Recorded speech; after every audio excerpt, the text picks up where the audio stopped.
وەختتان وەخێر خەڵکە کوردەوار و میدوارم لە هەر کوێ هەن ساق و سەلامەت بن. ئێمە لە دیبەیتەکان ڕۆژان ڕابردووە و بەحسە مەسائلێکمان کرد لە ژێرە ناوە وەحمە مۆدەرن و حەقیقەتە مۆدەرن. ئێمە لە تەیە ساڵانە ڕابردووە لە مەتنە ئاخێزە کوردەوارە سەربەخۆ بەحسە بەرنامەهای سیستەماتیکمان کرد کە نظامە سوڵتەی جیهانی لە کۆنتڕۆڵکردن ئیدارەکردنە مەنابع و سەروەت و خاک و ئینسانەکانە ئەم جەهانە بە شێوەیەکی بەرنامە ڕیزی بووگ خەریکە کارەکە و سازماندەهی کریاکە. دوێکە لە بەڕەسیە ئەوەی کە تەفاوتە دنیای مۆدرن، تەفاوتە جەهانە ئەوەڵ تەکە جەهانە سەوەماوا لە چیە نکاتێکمان مەترح کرد. بزانن وەختی ئێمە لە ئاخێزە کوردەوارە سەربەخۆ ئێژین بە شێوەیەکی سیستەماتیک نظامە سوڵتەی جەهانی لە ژێرە ناوە مەجموعەی جۆرا و جۆرە دەوڵەت میلەتیە کە لە عەسڵە نەهاتهای کۆرپۆرەیتین کە بەسەرە بەشێکی دیاری کراو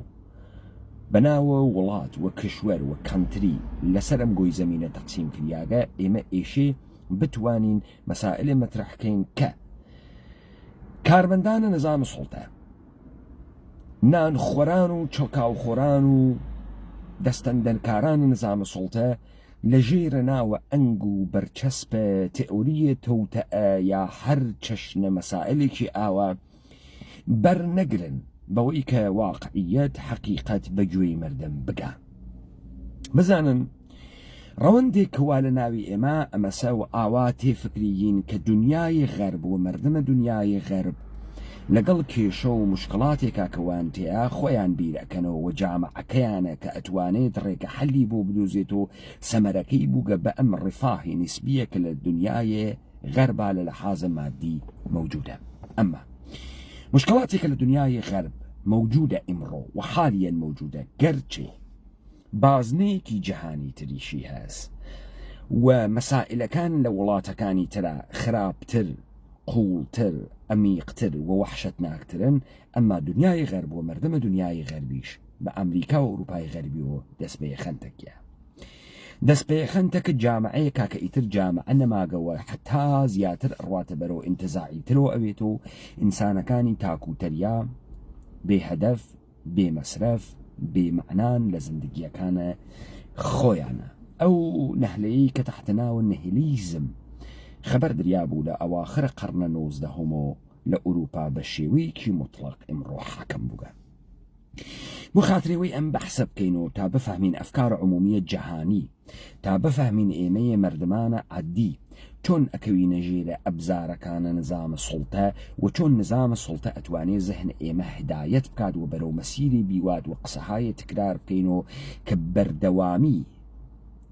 هێشتنەوەی ئەوانی لەسەر دەسەڵاتە هابە شوێنەوە. ئێمە ساحێبانە قسەی خۆمان نییە. من دوێکە ئشارەم پێ کرد نەزەراتە ئێمە لەو شتانەسەکە ئەی خوێنینەوە، لەو شتانەسەکە ئەی بیسین، لەو شتانەسەکە ئەی وێنین. بۆیە ئێمە مەجالە فکرکردنمان نییە و مەجالە فکرکردنمان پێنادەن. دەرنەتیجە هەرچیک لە زارە ئێمەوە لە دەمە ئێمە تێتە دەرۆ لە بەرەو ئامادە کریاگە تیکە گیریاگەوە خریاگە سەناوت دەمە ئێمە. شرایطێک ئەمڕۆ لە جەهان حاکمە، شرایطێک ئیمڕۆ لە زندگی ئینسانەکانە حاکمە، شرایطێکی بەغایەت قێزەونە کە لە هیچ بڕهەیەکی تاریخە ئینسان ئەوەنە نەگە و جیاگە کاول نەوگەوە نابوود نەوگە بەشێک لە ئەبعادە زندگیە ئینسان تەغییری بەخۆی وەدیگە، بەشێک لە ئەبعادە زندگیە ئینسان بە تەورە مطلق کاول بووگە وە لە بین چووگە. ئەمەی کە مۆدەرنیتەیە غەربی مەجالی نەداگە کە جامعە بتوانێ مشتومڕ بکات بوێسێ لە بەرامبەرە حرەکەتە سەریع و تەماعە نظامە مۆدەرنیتە داستانێکی وا لە پشتاکە ئێمە ئێمڕۆگەرەکمانە بەحسی بکەین تا ئێمە بێژین ئەوانەی کە لە ژێرە ناوە متەفەکرین،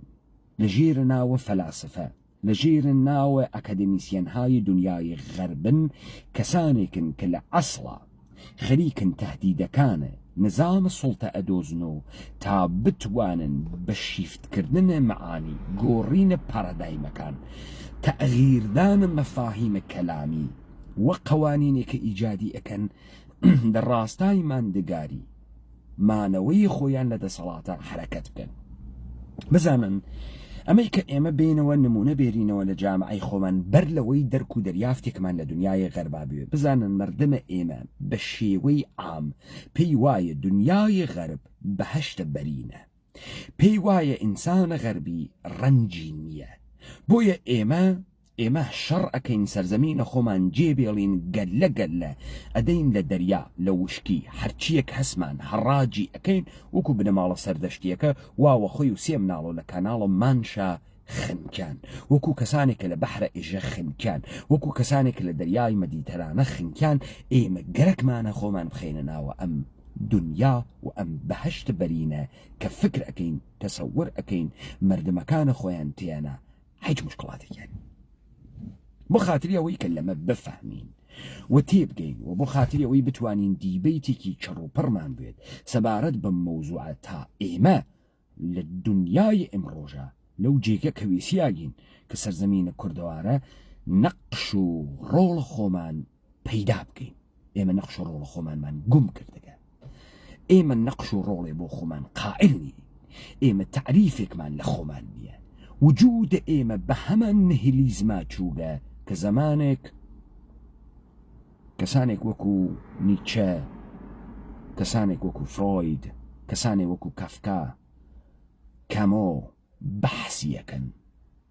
ئێمە واردە هەمان نهیلیزم بووین، هەمان نهیلیزمێک کە لە پەسە پەردەی نسبیگەرایی وتێت لە ژێر شعارەکانە پرۆڕەلیزم و یەکتری قبولکردن،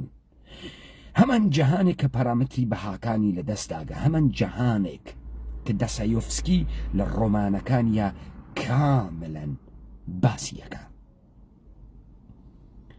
و جامعەی ڕووسیەی لێ ترسێنێت، جەهانە بێمەعنا، جەهانێک لە ژێرە ناوە نسبیگەرایی، جانێک کە ئینسانێک هیچ پێوانەیەکی نییە و ئەرزشە کۆنەکان لە بین چووبن و ئەرزشی تازە نەخولقیاگە،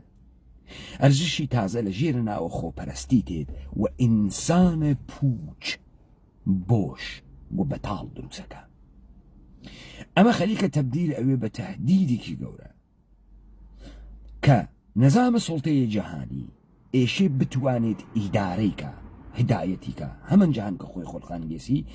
هەمان چتایەکە تەبدیلی کردگە بە ئەرزش و سنەتە مۆدەرنیتە بتوانێت لە شێوەیەکی تر بەحسی بکات. بۆ ئەمە من دوێکە مثالم هاوردۆ لە فیلسوفێکی فەلسەفەی سیاسی کە کورسیە جان ڕۆڵزی واوە دەسەوە لە دانشگاهە هاروارد ئەمریکا کە لە ژێرە دەورانە کۆرۆنا، لە ژێرە ناوە بەحسە دەورانە کۆرۆنا خەریکە مەطلبێ بەحسەکە. ئایا ئێوە فکرەکەن ئەم مەحسوڵاتەی کە لە دنیاوە دانشگاکانە غەرب تێتە دەرەوە سەرفەن بۆ خۆشبەختیە جامعەس یا بۆ نەشێوانە تەنزیمە سیستەمێکی کۆرپەرەیتیە کە ئەم سیستەمە کۆرپەرەیتیە تەپی داگەسە سەر ئەم مردمە و بە شێوەی بە بروکراسیە ئەمیق و پێچیدە خەریکە کارەکە.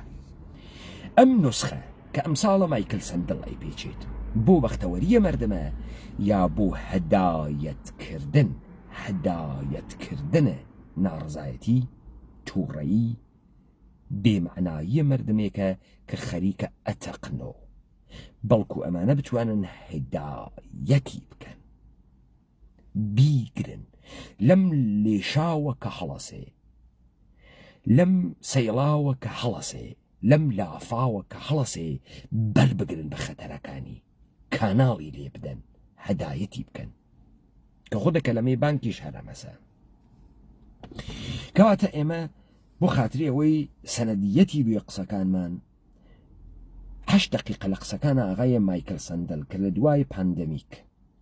و هەمەگیری ڤیروسە کۆرۆنا بەحسی ئەکات بە دەستاویز ئەمە کتێوێکی لاگەسە دەرەوە مەترەحیەکەین بەعتێن بە یەک دەورەیە تاریخیە تێ ئەپەڕین کە بزانین چۆن نەزامە کۆرپەرەیتی مردم هدایەتەکە،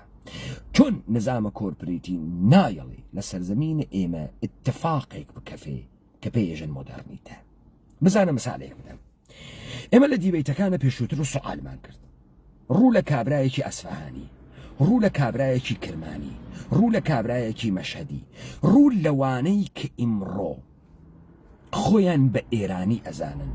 و یەخەی خۆیان لە ژێر ناسیۆنالیزمە ئێرانی و لە ژێر تاریخە مشەشعانەی جوولەکە نوویسە ئاریا بازی ئەدڕن. سوالە گەورە ئەمەسە، لە ساڵە 1950 تا ئەم دقیقە دەوڵەتە ئێرانی ئەگەر بەرخاستە لە ئێرادەی مردمە ئێرانە، ئەگەر لە پشتە تاریخە 2500 ساڵەی ئیمپراتوریەتە هەخامنەشی و هات کەسە دەرەوە، ئەگەر ئەم دەوڵەتە یەهود ساختن نییە، دەوڵەتە کۆرپەرێتی کشوەرانە غەربی نییە، ئێرادەی کردگە هەروە چۆن ئێرادەی ملیکردنە سەنعەتە نەفتی کرد کە چەکە ئەتۆمی دروستکە، چەکە ئەتۆمی دروستکە. لە 1950 دەوڵەتە ئێران خەریکە چەکە ئەتۆمی دروستەکە و دروستی نەکرد. لە کاتێکە پاکستان لە ئەواخرە دەهەی 1950 مەوجودیەتە سیاسی پەیاکە و پاکستان ئمڕۆ جزء هەفتمین قدرەت‌های هەستەیی جیهانە.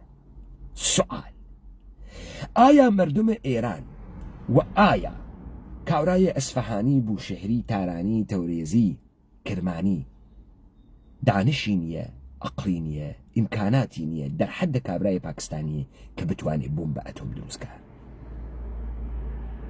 چۆنە کە دەوڵەتە ئێران منابعێکی ماڵی سەرشاڵ لە 1950 خەریکە سەرفەکە دەستی بە بۆمبی ئەتۆم بگاو ناکە؟ بۆ ناکە؟ سوال، ئەسڵان قەرارە بگات یا نەگات؟ بزانن سوالێکی تر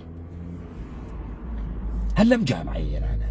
بۆ ئەوانەی کە خۆیان بە ئێرانی ئەزانن و تعریفە ئاخێزە کوردەوارە سەر بەخۆ قبوڵ ناکەن، چۆنە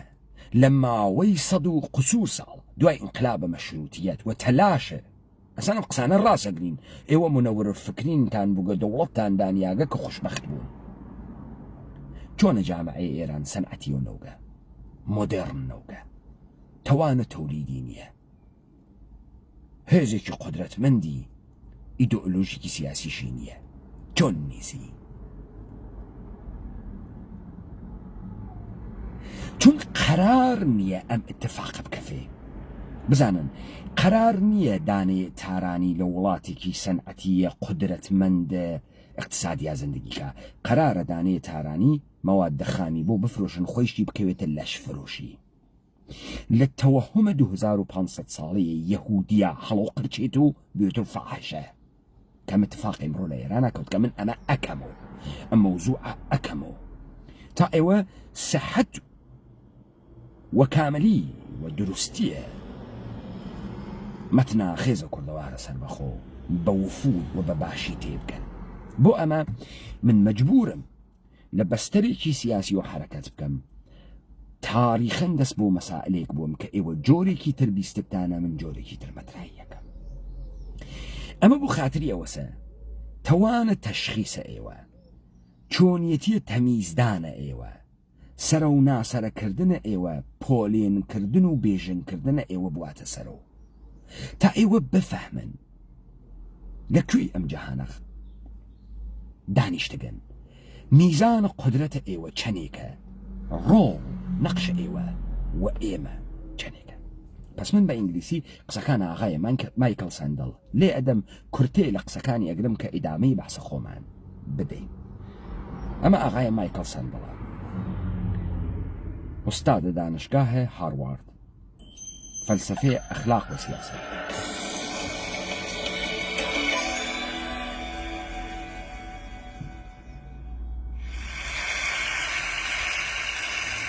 Here's a question we should all be asking.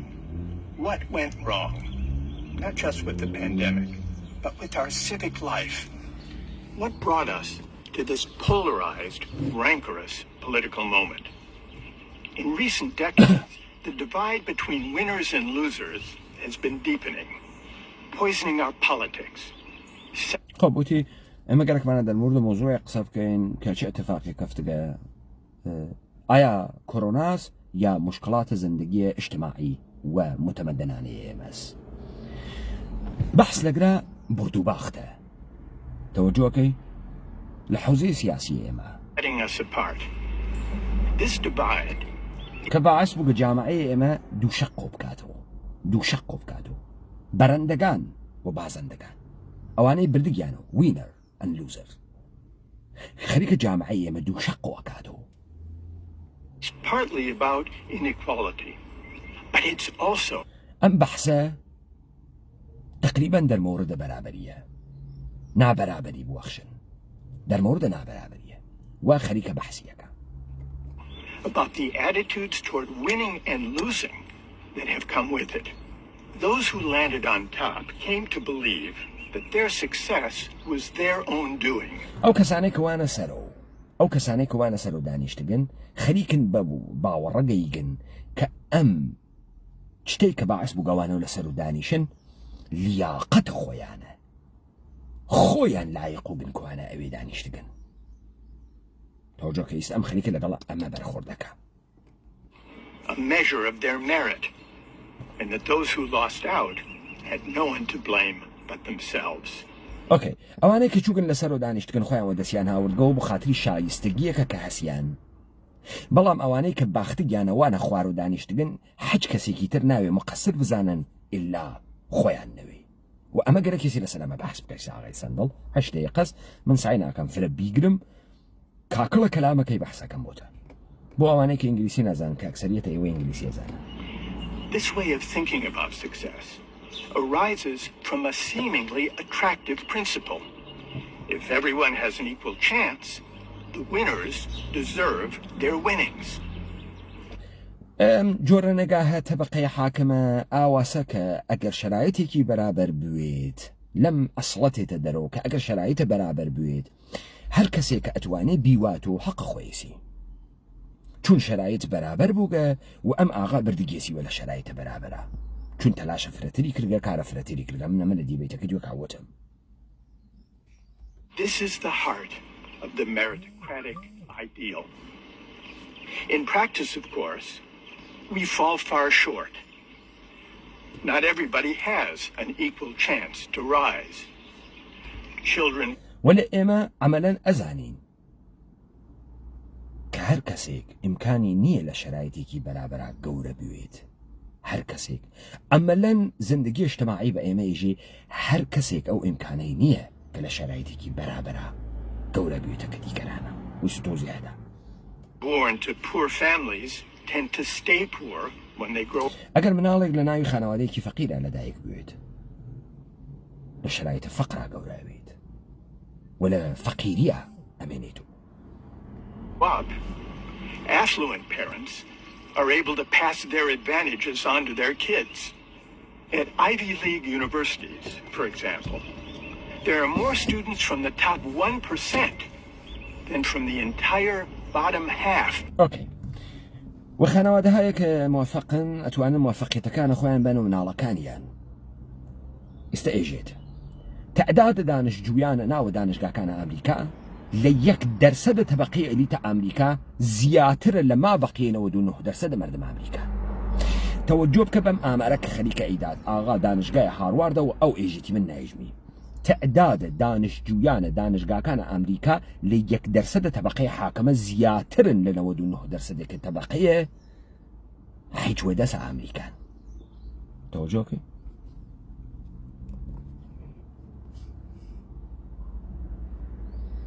of the country combined. But the problem isn't only that we fail to live up to the meritocratic principles we proclaim. The ideal itself is flawed. It has a dark side. Meritocracy is corrosive of the common good. It leads to hubris among the winners and humiliation among those who lose out. It encourages the successful to inhale too deeply of their success, to forget the luck and good fortune that helped them on their way. And it leads them to look down on those. ئەم جۆرە خەریکە ئەمەژێت کە ئەم جۆرە پرەنسیپڵانەی ئەم جۆرە ئوسولانەی شایستە سالاری خەریکە ئەمانە بەم نەتیجەی قەتعیە ئەگەیەنێت کە ئوسولەن شانس و شرایطێک کە تیا بووگەن تەسیری لەوە نەوگە کە ئەمانە موفقون ناچون خۆیان کوڕەژگیرن و کوڕە خاسن و فرەفرە ئاقڵن و باخۆشن و ها یارە کوڕەکەی عارف وتی پەیمان عارفی ناوبوو کێ بووتی ئێمە ژنە بەرتەرین ئەم ژنە بەرتەریە بەعاسەکە ئێمە جوزە تەبەقەیە ئێلیتین ئێلیت ئەوانەی کە فکرەکەن ئێلیت لە زوانە دایکیانانیە با بفەهمن ئەم کەلەمەیە ئێلیتە هەزاران ساڵە لە منتەقەیە ئێمەوە کۆچی کردە بەرەو ئەمانە ئێمە لە زوانە خۆمانە لە کاتە ڕاوکردنا شتێ دروزەکەین بەناوە کۆڵیت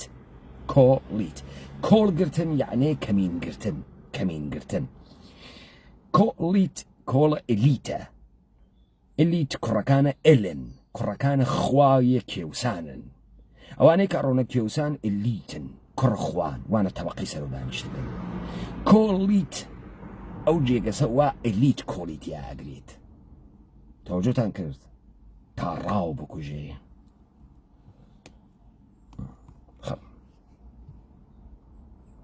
less fortunate, less credentialed than themselves. This matters for politics. One of the most potent sources of the populist backlash is the sense among many working people that elites look down on them. It's a legitimate complaint. Even as globalization brought deepening inequality and stagnant wages, its proponents offered workers some bracing advice. If you want to compete and win in the global economy, go to college. What you earn depends on what you learn. You can... ئەگەر گەرەکتانە نەم سیستەمە جەهانیە اقتصادیە موفق بوون بڕۆن بۆ کالێج. What you earn depends on what you learn. تۆ چی بەدەستێری چەنەی دەرتێری بەستگی هەست بەوەی کە چەنێ فێر بووی پس بڕۆ بۆ کالێج وەگەرنە لە دنیای ئەمڕۆژە ئەگەر نەڕۆیتە کالێج و دانشگا بە هیچ کوێ ناکەی ئەمە ئەو ئەندیشەسە کە تەبەقەی ئێلیت لە جەهانە تەزریقیان کردگە داگیانە بە مردم و ئەم مردمیانە کاول کردگە خۆ make it if you try. These elites missed the insult implicit in this advice. If you don't go to college, if you don't flourish in the new economy, your failure is your fault. That's the implication. ئەمە غایەنە لیتەیەژن ئەگەر تۆ نەچیتە کالێج ئەگەر تۆ خۆت ناتوانی خۆت نیشان بدەی ناتوانی بدرەخشی لە ناوە اقتصادە جەدیدە پس ئەگەر ئەم کارە نەکەی کەوتنە تۆ مشکڵە خۆت باعث بووی تەوەجۆکەن. It's no wonder many working people turned against meritocratic elites. So what should... خب مو خاطري أوسكا أكثرية المردم بر عليه طبقية حاكمة وطبقية إليت هالقر ياقنسو حزيان بيناك. We do. We need to rethink three aspects of our civic life. إما إشي تشيب كاين إما إشي در مورد سي جوهر زندگی اجتماعي ومدني فكر كينو استوسي اشتبه حسكا. The role of college, the dignity of work, and the... نقش كالج كرامة الكار ومعنى كردنوية موفقية بس إما إشي لسر سي جوهرة فكر كينو تماشا كام آغا أرجومنتك دانيا لم دي بيتك خريكي جيما خريكين ناوي جامعيكا زندگيكين أكثرية دانشجوكان أم جامعة لطبقية إليتن من لطبقية محرومة جامعة شرائط برابر موجود نية طبقية إليت فكرة كان كهرشي كبدا سيتيرن بخاطر اللي عقد خويانا والشانس توجبك لكلمية شانس أما همان فيرتشوا كأغاية ماكيافيل إيجيتي بخت شانس لما يكتول لك يولا دايكو باوكو كين كرة كاما مارشالو كاما جنرالو كاما سرماية دارو كاما شخص إليتي كالنا وخانواده لدايك أوي وأوان تو خنا كالج خصوصي ومدرسة خصوصي ومليون $1 خرجة أكنو هشنو دانا زوانا زاني مثلا حمر رزاي بهلوي كرة ڕزای پەهلەوی کوڕە حەمە ڕزای پەهلەوی 5-6 زوان ئەزانێ قەشەنگیش ئەزانێت ها فەڕەنسا ئەزانێ وەکو فەڕەنسەوی ئینگلیسی لە ئینگلیسی خاستر قسە ئەکا 16 کیلۆمەتر ئەمە ئەوێت و ئەرزش بووی دێ ئەگەر من کوڕە حەمە ڕزای پەهلەوی وایەمە ئیستا خاوەرەمیانەم گرت و 4 زوان سەهلە کە فێری بوویت ئەو فکرەکە خۆی فرە ژیرروگە 4 زوان فێروگە تەوەجۆکەی وەکو ئێمە هەڕای نەکردەوە شوێنە زندگیە و تەمینکردنە گیرفانی و جێگە خەوی سکی مشکڵات و مەسائلی و ئومید و ئاواتە بەربات چووەکانی و خەونەکانی و خۆپ هەرچی ئێدامە بدەن گوێ بدەن. Meaning of success. We should begin by rethinking the role of universities as arbiters of opportunity. For those of us who spend our days in the company of the credentialed, it's easy to forget a simple fact. Most people don't have a 4-year college degree. In fact, nearly 2/3 of Americans don't. Okay. ئەمە شێوە فەرامۆش نەکەین کە ئەکسەرێتە مەردم لیسانسە دا کالجیان نییە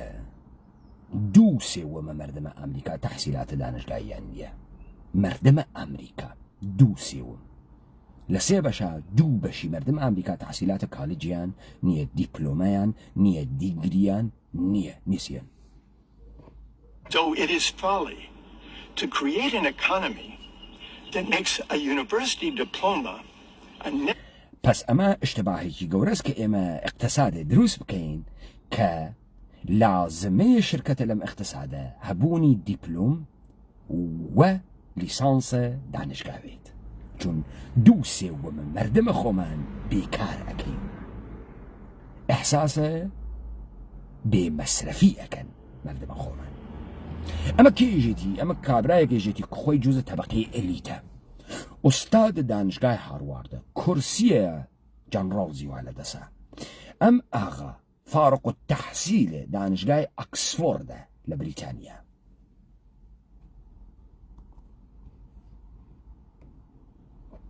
necessary condition of dignified work and a decent life. Encouraging people to go to college is a good thing. Broadening access for those who can't afford it is even better. تەشویقکردنە مەردم بەوەی کە بڕۆنە کالج شتێکی فرەخاسە. شرایطی ئیجاد بکەیت کە مەردم بتوانێت لە کالج و لە دانشگاه استفادە بکات شتێکی خاسە.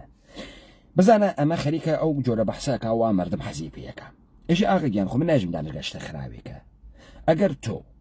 تەشویق مەردم بکەی بڕۆنە دانشگاه شتە خاسێکە. ئەگەر پولیشیان پێبەی کە نەتوان مەسەڵەن بورس ئەدەی کەسانێک کە کوڕە فەقیرن بڕۆنە دانشگاه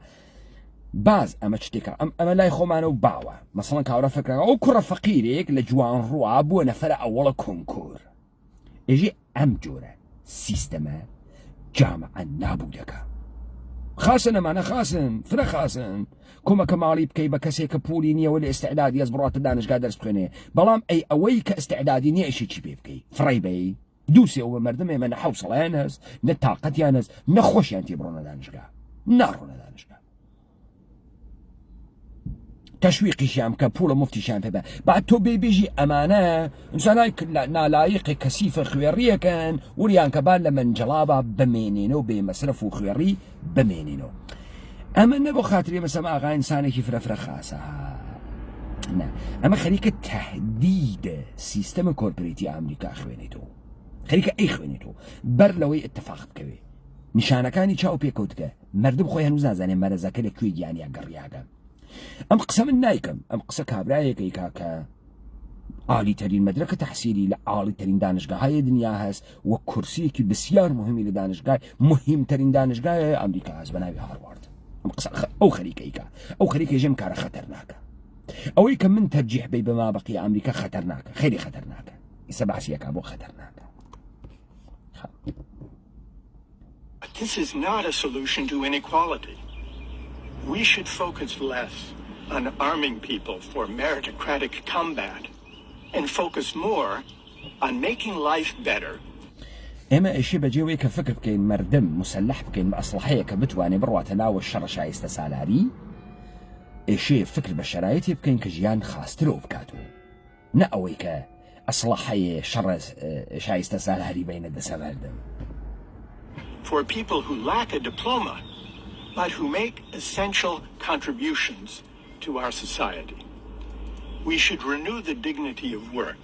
and place it at the center of our politics. Okay, ئێمە ئێشێ سەر لە نوێ کەرامەتە شغڵ بگەڕێنینەوە لە ناوە سیاسەتمانەوە بیکەین بە بەشت جەوهەریە سیاسەتمان بزانە ئالەگە تۆی بە یەک چ دەبێت. پس ئەمە نظامە سڵتەس، پس ئەمە تەبەقەیەکە کە ئەبزار وا لە دەسیە کە ئەتوانێ مەعانیە کەلەمات بۆ تۆ بگۆڕێ، کە ئەتوانێت شتێ مهمکە شتێ نامهمکە بە دەستگای پرۆپاگاندای بە تەبلیغاتی بە پوڵێکی خاتە اختیاری و بە ئەرزشە ئیجتیماعیەک کە پێی ئەدات ئەوە پێی ئەدات لە ڕێگەی مەسمیدیاکان و لە ڕێگەی دەستگاههای تەبلیغاتیوە نەهاتهای ئاکادمیکیەوە لە ڕێگەی ئلیتایە وەکو مایکل سەندلەوە. خۆ پس تۆ ئەوێنی تا دیۆ کە تو خۆشت لە شتێ هات کە ئەمڕۆ قینەتێنێ تا دیۆ کە شتێ مۆد وگە ئەمڕۆ مۆد نییە کێ ئەیکاتە مۆد منەی کەمە مۆد یا ئەمانەی کە نەمۆد کێ ئەیکاتە مۆد کێ مەعانیە کەلەمات بۆ ئێوە گۆڕێ ئەو شتانەی ئەمڕۆ حەزی پێیەکەن تا دوێ کە قینتان لێ هات ئەو شتانەی تا دوێ کە حەستان پێیەکرد ئەمڕۆ قینتان لێ تۆ خواتی یا بۆتی دروستەکەن. ئەمە چی؟ ئەمە تئۆریە تەوتەئەس یا ئەمە بەرنامەز بوو تەمامە معزەلاتێکە لە ئایندە ئەمانە ئەیوێنن و حرەکەت لەو ڕاستا ئەکەن بەرنامە ڕزی بۆ ئەکەن سەرمایە گوزاری لە پشتیا ئەکەن نۆڕمەکانە جامعە ئەخلاقە جامعە ئەگۆڕن تامە دەمە مەردم ئەگۆڕن. ئەمە خەریکە و پەیامە بە تۆدا.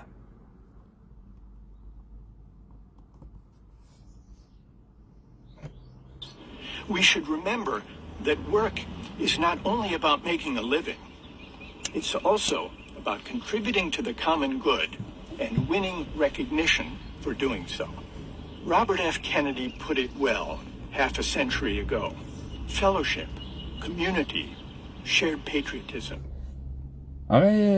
Robert F. Kennedy سێ شتی مهمی بەحس کرد لە 50 ساڵە پێشە. مردمێشێ لە کارە ئەحساسە سێ چتیش بکە لە جامعە. فەلۆشیپ، ڕەفتارە ڕەفیقانە، community اجتماع، shared patriotism إحساس وطنپەرستی مشترك. ئەم سێ شتەی سەر ئەمریکا غایبە. ڕەفتارە ڕەفیقانە، دۆستانە، اجتماعات community موجود نییە لەبەی چووگە تێمەسەری و ئەحساسە و وەتەنپەرستانە. ئەم سێ شتەیشی موجود وێتە کاورایە ئەحساس بکات لە منافع عمومیە جامعە شرکەتی هەست. These essential values do not come from just buying and consuming goods together. ئەم سێ شتە جەوهەریە، ئەم سێ بەها جەوهەریە. یعنی چی؟ یعنی ئەحساسە ڕەفیقانە، هاودەڵانەتەکە یەکتریاکردن، هەبوو لە ئیجتیماعات و کۆمیونیتیای جۆرا و جۆر و ئەحساسە وەتەنپەرستیە مشترک. ئەم سێ شتە بە خەرید و مەسرەف بەوجود نایێت کە تۆ فقط بە عینوانە مەسرەف کنەندێنە ناوی جامعەوی قودرەتە خەریدی بوێ بسێنی بخۆی نەتۆپی. ئەم سێ شتە دروست ناوێ و ئەمانە ئەتوانێت باعەسە فروپاشیە دەسەڵاتی یاڵەتە متحدەی ئەمریکا و کۆرپۆریشنە ئەمریکاوێت لە بیرتان نەچێ. مەسرەف کنەندەیە سرف، بخوەرە سرف کە ئەحساسە تەعەلوقی بەم سەرزەمینە نییە، بە جامعەکەی نییە، ئەحساسە ڕەفاقەتەکە یەکتریا ناکات. بسیار خەتەرناکە، خەیلی خەتەرناکە، چون بەهای لێ نایەتە دەرەوە. تۆجۆکەن ئەمە ئیتر من نایژمی. ئەمە شیکترین پۆست مۆدێڕنترین ئینسانێک لەسەر گۆی زەمینە لە تەبەقەی ئێلیتە دانشگاهیە پەیدا ئەوێت بەحسیەکە. They come from dignified employment at decent pay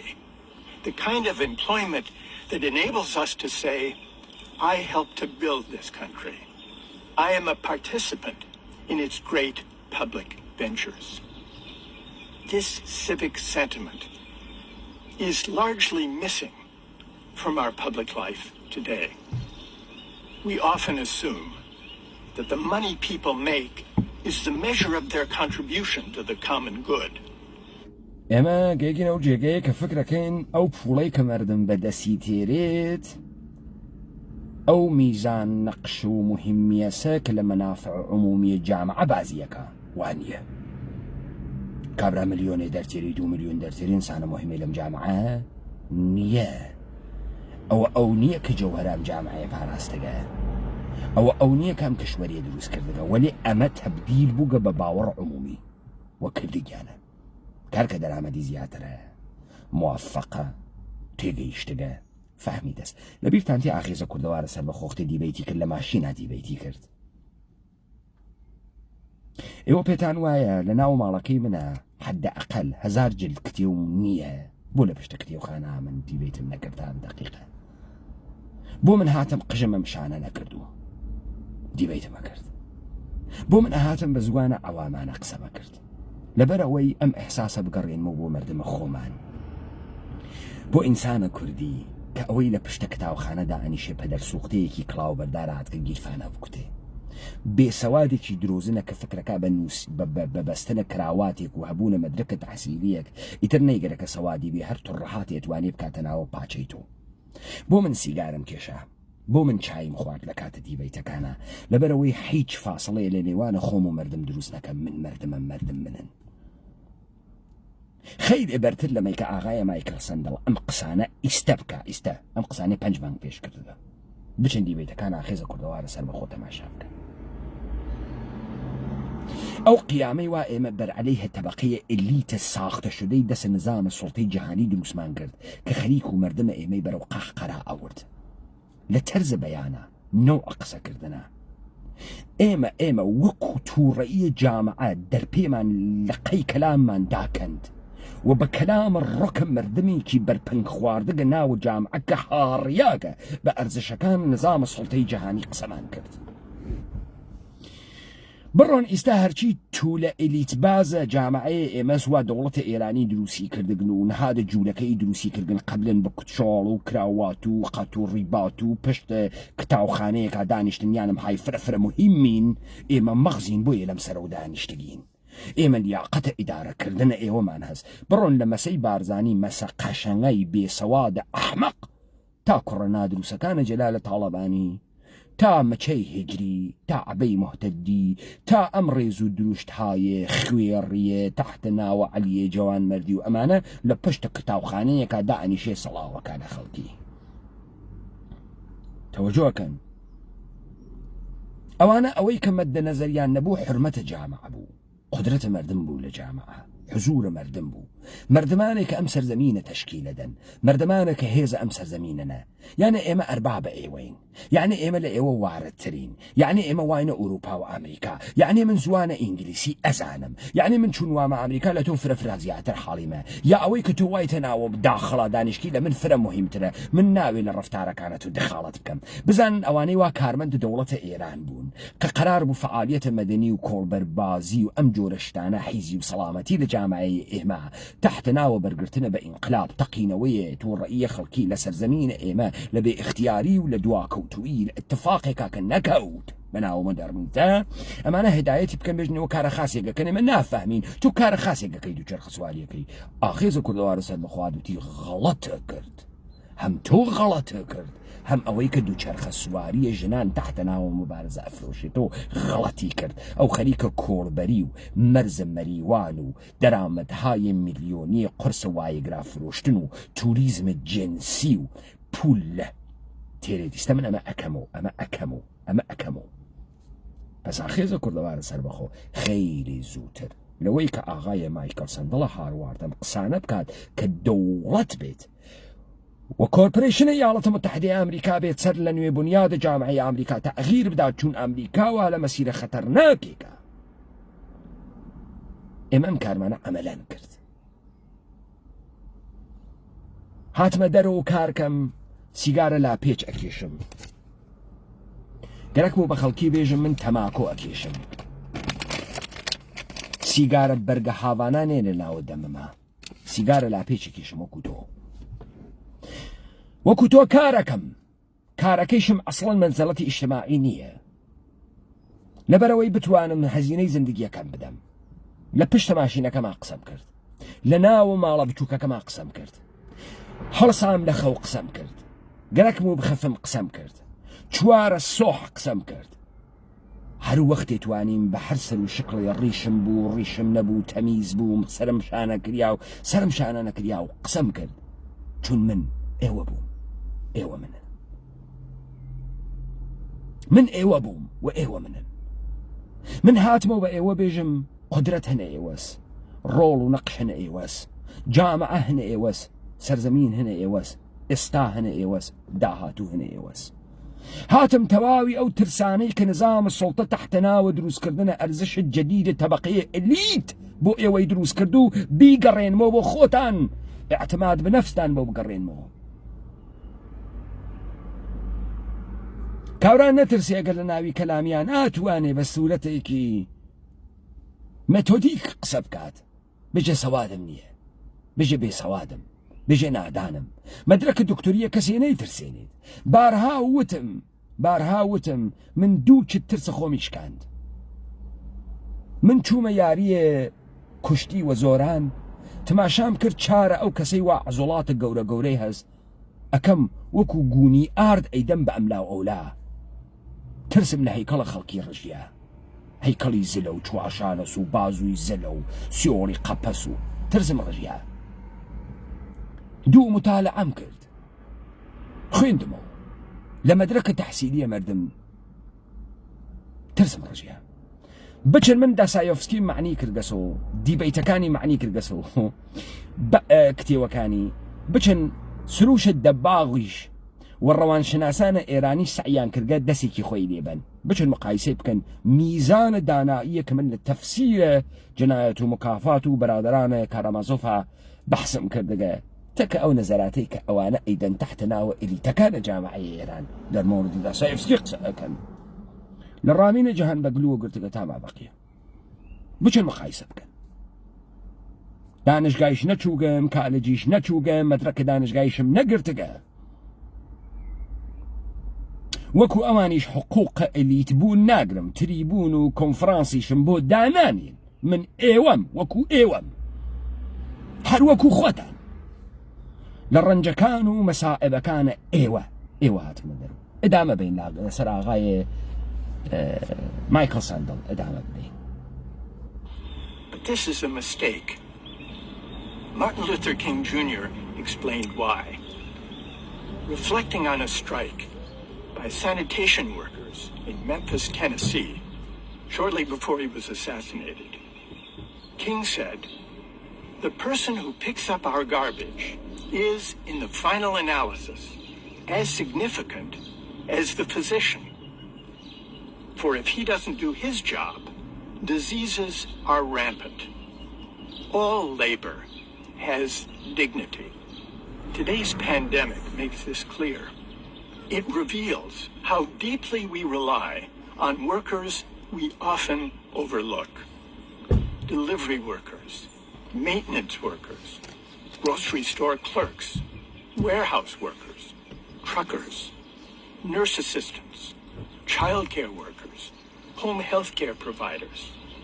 These are not the best paid or most honored workers. But now we see them as essential workers. This is a moment for a public debate about how to bring their pay. This is a moment for a public debate. ئەم لحظەیەکە بۆ دیبەیتێکی عمومی public debate. بۆیە لە ڕۆژ ئەوەڵ و ئاخێزە کوردەوارە سەربەخۆ کەلامە کوردانەیە خۆی بە دیبەیت ئیجتیماعی باس کرد وە سیاسی دیبەیت ئەکەین مشتومە ڕەکەین دەکە خۆمانە ئێژێ شاگرد دوکانە بەقاڵی ڕانندەی ماشین کارە دلیڤری و پەیک، کارە ناوە ئەمبارەکان، پەرستدارە مناڵ، پەرستدارە پیرەکان، تەمامی ئەو شوغڵانەی وا پوڵە فرەیەک ناگرن، وەلێ وەفاداریەکی گەورە و وجدانێکی گەورەیان گەرەکە. واینە وەختێکە کە جامعە ئێشێتە کە خۆیان دیبەیتکە، نەوع دەرامەدامان بگۆڕێت، کەرامەتیان بۆ بگەڕێنیتەوە. تۆ مناڵەکەت عەزیزترین کەست، عەزیزترین داراییت لەم جەهانە دێتە دەسە ژنێک، ئەیوەتی کا بۆت پەرستداری کە. ئەو ژنە ئەگەر نادروست بێت، ئەگەر انحرافاتت جنسی بوێت، ئەگەر خوێڕیوێ مناڵەکەت خوێڕیەوەکە، لە گەورەترین داشتەی تۆ شتێکی خراو دروزەکە، ئاسیبی پێبێنێ. دە ئەم ئینسانە چەنێ نەقشی لە ناو جامعەی مۆدێرنە ئەمڕۆژیە کە ژن و پیاک بە یەک و کارەکەن و مناڵەکان ئەدەنە دەسی نەقشێکی مهمە. چەنێ مهمە؟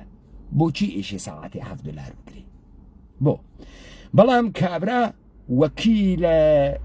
سەلەبریتیە، مجریە تەلەڤیزیۆنە، قەڵەم لە فڵانە ڕۆژنامە لێ ئەدا $1,000,000 حقوق ئەگرێ. کامی شغڵەکەی فرە مهمترە؟ کامی نەسڵ ئایندە دروستەکە؟ سوالەکە خەریکە سوال جدیەکە. جامعەی ئەمریکایشی لە خۆی سوالکە. ئێستا پرسیارەکانە جامعە ئەمریکا کێ دروستیەکە؟ خۆدە دەوڵەت دروستیەکە لە معزەلاتێکا کە ئەیوێنێ لە ئشتباهاتێکا کە کردگێسی و خەریکە زانە جامعەکە خەریکە ئەتەقێتەوە، خەریکە ناومیدیە بە زندگی، نەبوونە ڕۆحە زندگی، نەبوونە ئومیدە بە زندگی، نەبوونە کەسوکار، نەبوونە کەمیونیتی، اجتماعاتە بەشەری کە تۆ تێیا ڕۆڵت بێ، نەقشت بێ، تۆ ئینسانەکان بناسی، مراودایان تەکا بکەی. ئەرێگەلە تۆ لەکوێ ژنە خوازیستە؟ تۆ لەکوێ شوەکەی؟ وەکێ شوەکەی؟ ئەڕۆیتە نایت کڵاب مەسەکەی شەوێک هاورایە بدووە تۆ سەکسێکی تەکا بکە، دەی تۆ نە قەومت هەست، نە خوێشت هەست، نە بەستگانت هەست، نە زەماوەنێ ئەچی. تۆ لەکوێ کەنیشکێک دەدۆزیت و مناسبە زندگیت وێت؟ تۆ ئەگەر اجتماع و کەمیونیتی بنەوێت. کەنیشکەکانە ئێمە ئەوسا چون کەنیشکە فڵانە کەسون ڕۆژێ 50 دانە خاسگاریان بوو، بڕۆن لە کەنیشکە تارانەکان پرسن هیچ کامێسێ خاسگاری لە زندگیان نەوگە، ئەلا ڕقمەوەی کە 500 دووس پسەری گرتەگە.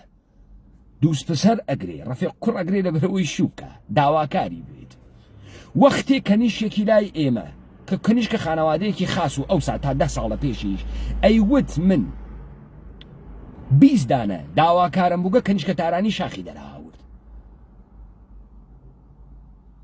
دەیتۆ لە زەریفی تاوخانم گیان یا لە هەبوون اجتماعاتە ئینسانیەکە و کە مەوجود بوو و تۆ لەو اجتماعە بنفیتە ئەگرت. کامیان ئێدامەدەین بزانن لەگەڵ نکتەیەکی مهم خەریکە ئاغایە سەندڵ بەحسەکە کە ئەوێتۆ سەردەستورە اتفاقات ئایندەی دەوڵەتە ئەمریکا. In recognition into better alignment with the importance of their work. It is also time for a moral, even spiritual turning, questioning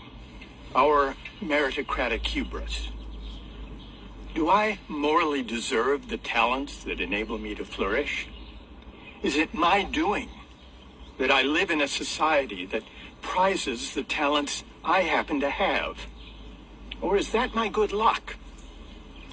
Insisting that my success is my due makes it hard to see myself in other people's shoes. Appreciating the role of luck in life can prompt a certain humility. There, but for the accident of birth, or the grace of God, or the mystery of fate, go I. This spirit of humility is the civic virtue we need now. It's the beginning of a way back from the... خۆ من ئەم بەحسی ئاغای سەندڵە داگرم هەر کەسی پێی خۆشە بڕۆ گوێ بدات. ئەمما جەوهەرە ئەم بەحسە چییە؟ من گەرەکمە ئێوە متەوەجێ کامە پۆینت بکەم. نظامە سوڵتەی جەهانی اتفاقاتێک کە قەرارە مشکلی بۆ دروست بکات بەر لە ئەوێ بروز بکات بە شێوەی تەبیعی و بەر لەوەی بێتەوە بوحرانێکی گەورە کە دەست بە یەخەی بکاوە بنیادی هەڵتەکێنێ بەرنامەی بۆ دانێت. نیشانەکانی و عوارزەکانی ئەوێنێت ئەوانەی کە یان خاتە ناوی دانیشگاکانی بۆ ئەو کارانە کە ئەوان بێن بێژن مشکلاتەکە چییە کە ئەمان بۆ ماندگاریە خۆیان جامعەکە لە پارەدایم سویچا بگۆڕن. تەوەجۆتان کرد ئەمەی کە مەدرک گەرایی دانشگا چوون کراوات بەستن تۆ ئەکاتە جوزە تەبەقەیە ئەلی تۆ شایستەی و تۆ شانس نەوگە ئیقباڵ نەوگە ئەمەی کە تۆ بلەخەرە لە خانەوادەیەکی پولدارە لە دایک بووی لە نقطەیەکی جوغرافیایی بزانم من چ گوناحێکم کرد لە کوردم چ گوناحێکم کرد بەم زوانە کوردی قسە بەم زوانی دایکیمە قسە ئەەکەم کە هیچ بەهایەکی نییە نە گۆرانیم نە نووسینم نە دیبەیتەکانم من چ گوناحێکم کردگە ئینگلیسی و فەڕەنسەوی لە دایک نەوگەم کە ئەمڕۆ دیبەیتم بە زوانە ئینگلیسی کردایەتە ملیۆنها تەرەفدارم لە هندوستانەوە کردگە تا ئوسترالیا لە پشتاوایە و گەورەترین تەحوڵە جەهانی بخستەیە ڕێ دێمە هیچ وەخت ناتوانم ئینگلیسی قسە بکەم کە ئینگلیسی ئەیزانێ بۆ خاطری ئەوەی کە من بەم فەرهەنگە گەورە نەوگم پندەکانی نازانم ئستلاحاتەکانی نازانم تاریخ مەسیحیەتی نازانم وەکو شکسپیر قسە ناکەم تاوەکو سەندەڵ قسە بکەم ئینگلیسیە کە سەندەڵ قسەیەکە ئینگلیسی دانشگای ئەکسفۆردە شموردە قسەکە دەمەنێت و کەلەماتە قسەکە بۆیە هەستان کرد بە ئینگلیسیەکەی کابرای لە خیابانە قسەکە جۆرێتە قسەکە چەنێ بەخت و ئیقباڵەوەی کە مایکل سەندل بوو گەسۆ مایکل سەندل تەئسیری بووگە چەنێ من نالایقم لەوەی کە ناوم و ساحێوە یەکی لە گەورەترین کشوەرانە دنیا چه گوناحێکم کرد من کورد هاتمە دنیا جامعەیەکی هاڕیاک مردمێکی بێدەسەڵات مردمێکی لە ژێرە تەوتە ئابووک مردمێکی هدایەت بووک من چه گوناحێکم کردگەم دیبەی تەیستە بەم زوانە ئیکەم کە تۆ تێ ئەگەی و تۆ ئەوەنە شکۆ عەزەمەت خیاڵە نییە چون نەقشیان بۆ تعریف نەکردەسەوە چون بە سوورەتە سیستەماتیک 300 ساڵە نابود دەکەن و بە سوورەتە سازماندەهی کریاگ بە ئەبزارە جەدید و لە تەیە 120 ساڵە گوزەشتە خەریکن تەخریب ئەکەن ڕزاڵەتە یا گەورەکەن فەسادە یا گەورەکەن ئەمە چه گوناحێکمان کردە ئەمە چه گوناحێکمان کردگە ئەگەر شانس و ئیقباڵ نییە بابای چاوچەرمەگە ئەمریکای چاوشینە ئەمریکاییە پێسچەرمەگ لە واشنگتۆن لەدایکەوێ باوکی بورس بازە ئەی خاتە ناوە کالەچای جۆرا و جۆر و ئەو ئەوێت و جوزە سەرانە دنیا تۆ ئێشی هەڵبخەیتەوە بە دیارە جۆ بایدنە جوولەکە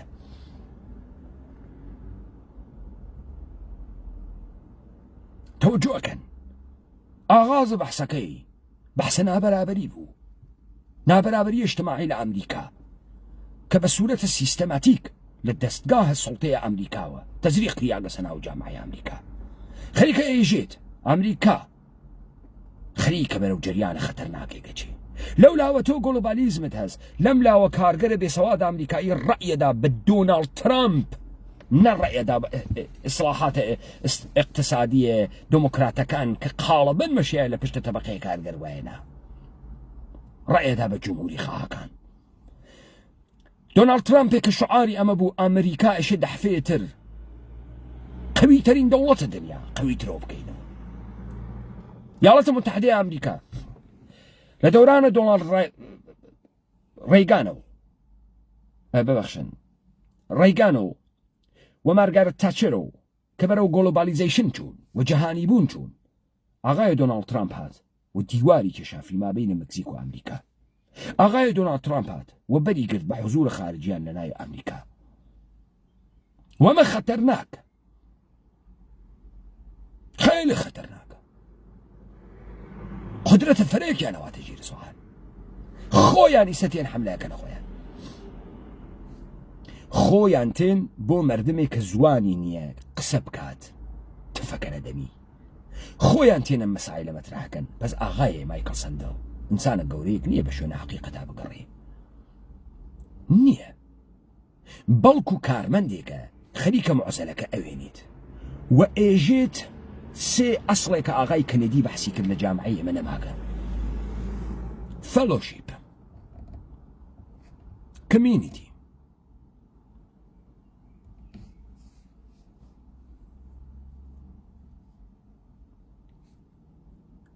و بەشێک لە ئەحساسە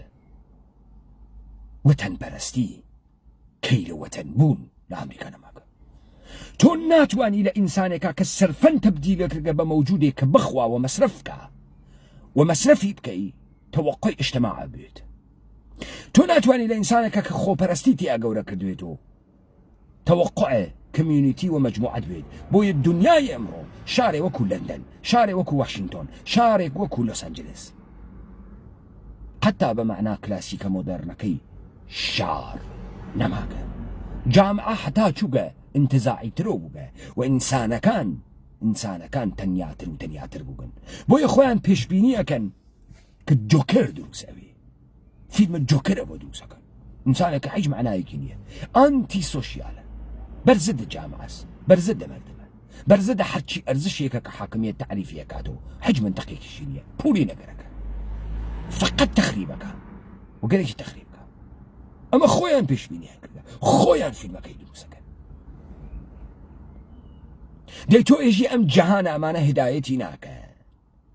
تو فير ناكن چي خاصة چي خراوة تو حزب چي اكي حزب چي ناكي 5 ساڵە منم قساناكم كامل لأيوة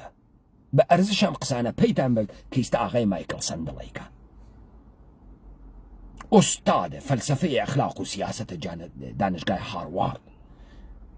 دارنده كرسي جان رولز آخرين فيلسوف أخلاق ونظرية پرداز أخلاق غربي من شو قناحيكم أزلم جامعة لدايك بقول بجي ما يمدي بيتبوا مردم بكم كهزار نفر فيوري بوا مشيها دي بيتم بول جهاني بكردايا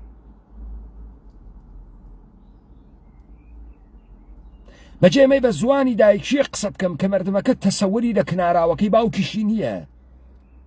ولي متنا أخيز كردوار سر بخو بس سرعتي كي بيش أصحد لمعزلات الدنيا امروا فاصل إيقرتقا وخيلي برتر لك أبرايكي لندني واشنطني مسائلك كلابسيانك ولا بينيانا واديكيسي ويمتنا أخيز كردوار سر بخو آخرين شورش من ناوم لي آخرين شورش خب ما بقرين السنة ويك بزانين دنياي غرب أم كاراني قبلا كردقا تصورات إما چنه دروسا سبارات بدنياي غرب دواي جنگ جهاني الدوم يالات متحدة أمريكا فاتح ميدان كشوية كدسين أخواردو تبديل مو بسوبر باور جهان أوروباي الشكت أوروباي جنگ زده أوروباي سيستم اقتصادي ليك باشرياك بيگه هاي اقتصادي لبين چوك كون امبراطوري هاي استعمار گر بهبون كون كولونيا كانيوا هلا فرنسا وهولندا وبلجيك تا بريطانيا تا إيطاليا كشور هاي كي حارياك ألماني كي ويران بوك ألمانيك كهرقلك يسر دربيري وهربوا الشر لنا بينا لسلم منافع لسلم قدرات ألمانيك أمدح فبفي جواني جنگ جهاني أول نأبوايا قرار دادو ورسايبو بنوسيد تا مردم ألمان صرفا إحساس تحقير كامل كا أوروبايا كأمريكا دحفيكي ترناوي درگير شركاني بويت أوروبايك كأحزاب كومونيزم لإيطاليا خليك أروا قدرة السياسي بقري لفرنسا خليك أروا قدرة السياسي بقري ليونان شر الداخلية وتشريكا كومونيستا كان خليك القدرة تقرن كقدرة يونان بقرنا هذا سو يالات المتحدة أمريكا وأولين بار ترحي تيري تدرو بناو مارشال بلان ترح مارشال بوتشيا لدل ترح مارشال كالناتو تدرو بيمانة أطلنطيك شمالي تدرو نورد أطلنطيك تدرو إصلاحات اقتصادية للدلة ترح مارشالة كاتحادية أوروبا تدرو سمرات أم ترح مارشالة تركيا يونان قبرص أقريتو من جملة ميكا تركيا رواتنا والناتو من جملة كومكاية اقتصادية كبا تركيا كري من جملة كردنوية دروازية بازار أوروبا وأمريكا بروية محصولات التركي استو أوينيت أما إيالات المتحدة أمريكا كوربريشن جهانية كمجال دبر كوربريشن بين سرو وكو كوريا وكو تركيا مجال دا بين سرو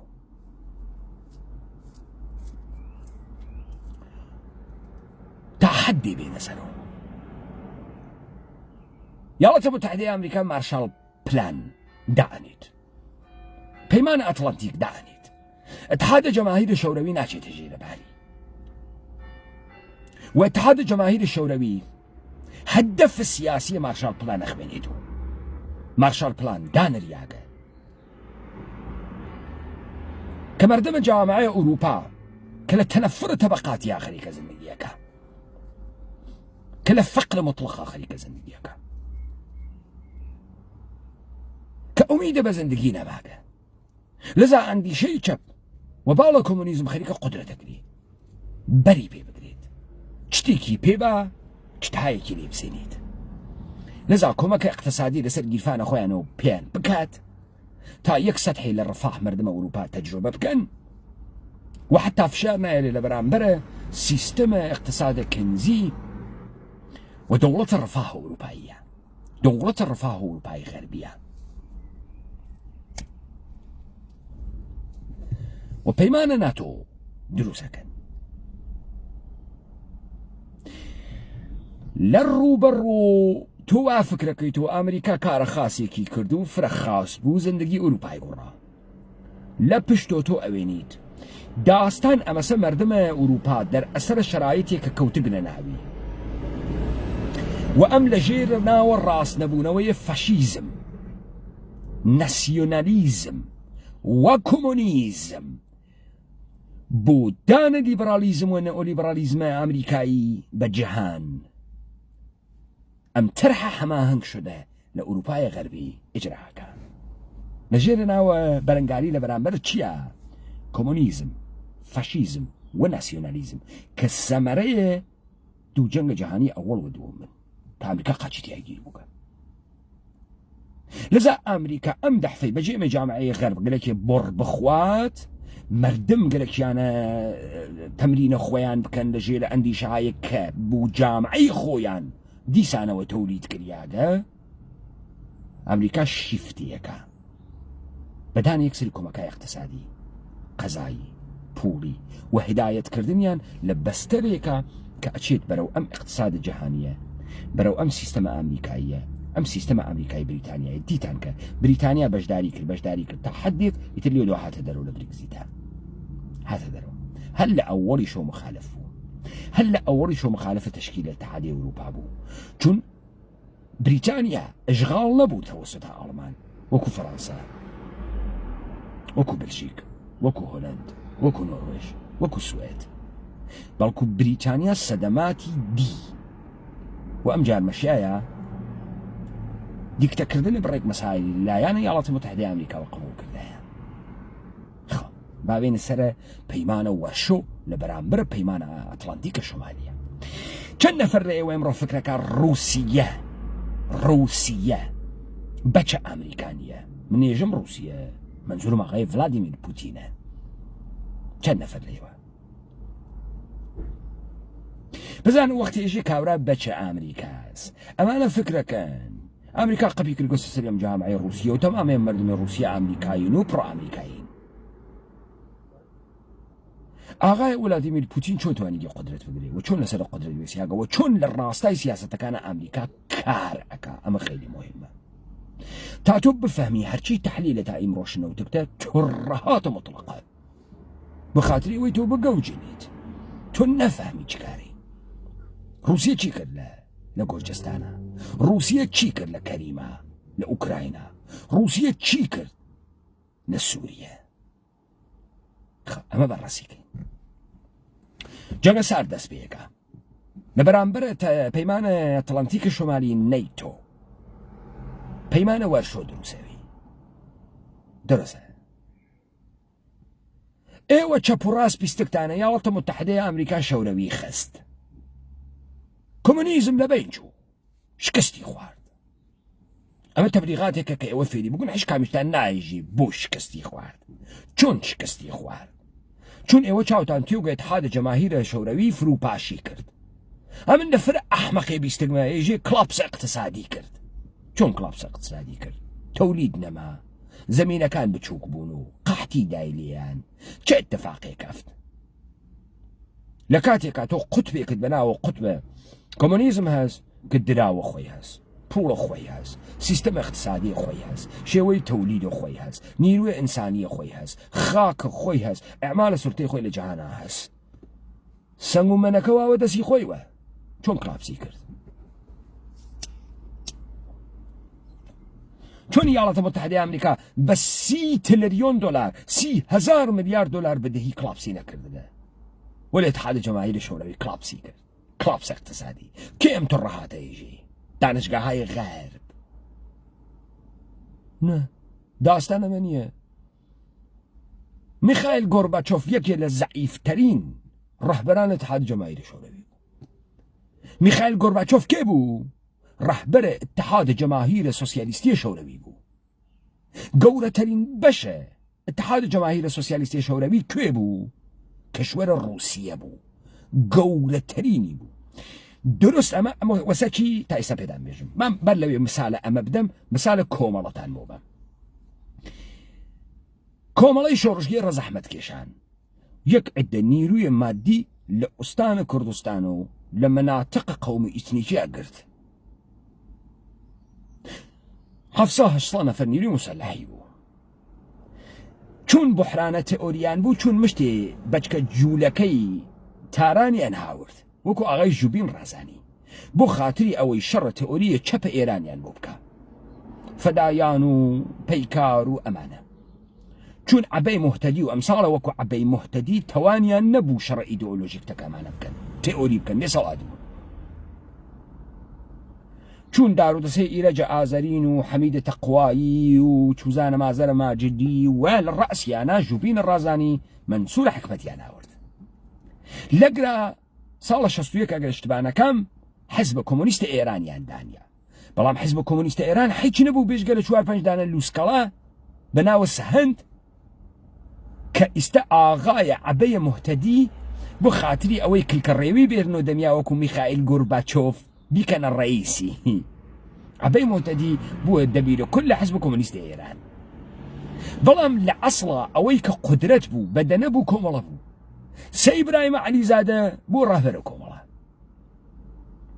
تا ئەمەی کە مەسئلەی کۆمۆنیزمە کرێکاری هاتە بەرەوە عەبەی موحتەدی چوتەکە کۆمۆنیزمە کارەگەریە ئەم دەحفە ئیتر منسوورە حکمەت پوڵی گرت و ناوی گرت و نیروی گرت و احتیاجی و عەبەی موحتەدی ناو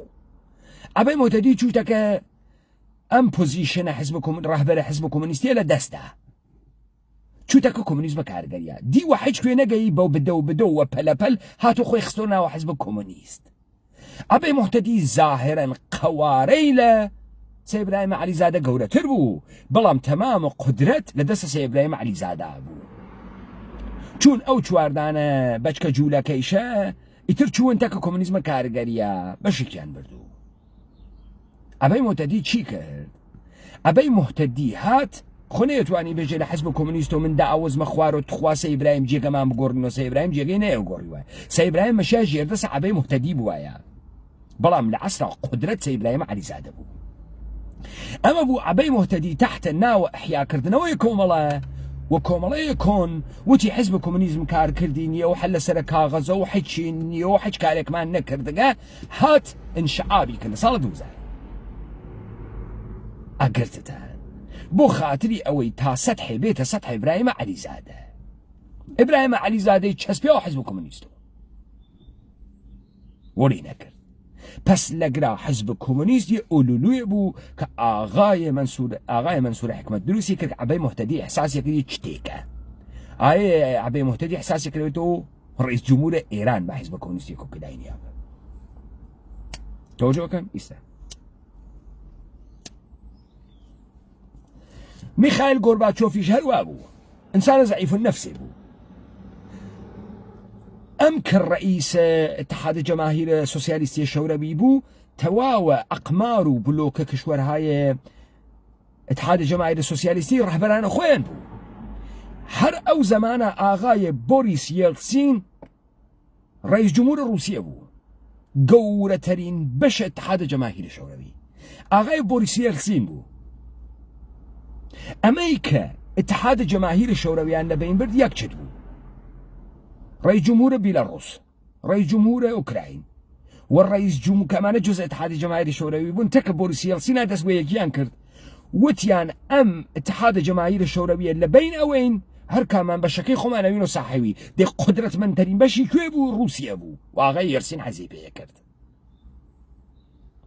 تاتارستان وقرقيزستان وقزاقستان وتاجيكستان وأذربيجان وأرمنستان وجورجستان أم ترهاتك وديتان على رقم أويك اتحاد جماهير الشوروي فروباشي كرد طبقية حاكمة نمونكي خاندان عليوف لأذربيجان أمانة هر أو وقته رئيس جمهوران أو منتقبون كليودوا تحتنا واستقلال وفروباشي اتحاد جماهير الشوروي لسر قدرة مانو تأم دقيقة شمانو أكثريته وأنا مانو أكثرية سياسة مداركان مانو آغايا بوريس يلتسين غورباتشوف يفردا وآغايا بوريس يلتسين بو حاكم روسيا ولن يتواني روسيا حفظكا چون آغايا بوريس يلتسين وتي طرح مارشال شتيتو بو إيما اتحاد جماهير الشوروي نماغا باغاي ميخائيل غورباتشوف قولي أن دا ديوار إجازة با ديوار برلين نبين بوان نايلن اتحاد الناتو وبيمان الناتو ياق وجب زيادة بيتبرو نايلن بيتبرو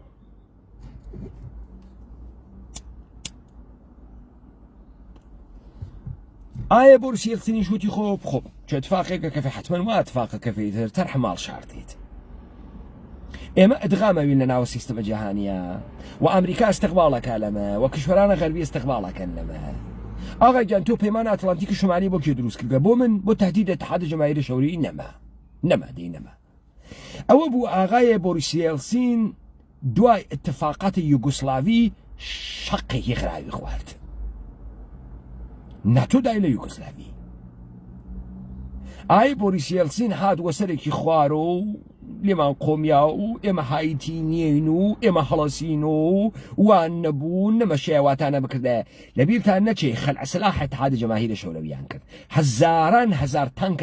اتحاد جماهير الشورويان لبين برد لبيرتان نچه كلاحكاي هستيان لبين برد مردم روسيا كوت خيابان برصد جنگ هستي تابتوان برنامه هستي أمريكا